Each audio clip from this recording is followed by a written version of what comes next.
బెంగాల్‌లో మమతా బెనర్జీ మేనల్లుడు మొన్న ఈ మధ్యన బొగ్గు కుంభకోణంలో నిందితుడిగా విచారణ ఎదుర్కొంటూ, రైడ్స్ ఎదుర్కొంటూ ఆగ్రహంతో ఉన్నటువంటి అభిషేక్ బెనర్జీ మీదన పోటీకి దిగింది బీజేపీ తరపున అర్జున్ సింగ్.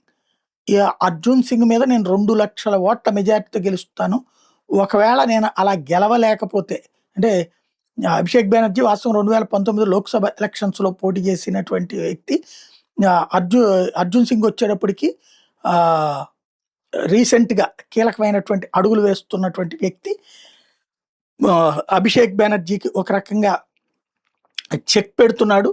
అతనిని ఇప్పుడు నందిగ్రామ్ ప్రాంతంలో అతని మీద నేను 2,00,000 ఓట్ల మెజారిటీతో గెలుస్తాను. లేకపోతే నేను రాజకీయ సన్యాసం తీసుకుంటాను అంటూ శపథం చేస్తున్నాడు మమతా బెనర్జీ మేనల్లుడు.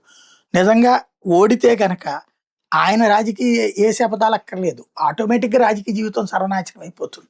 గెలిస్తే తిరుగుండదు.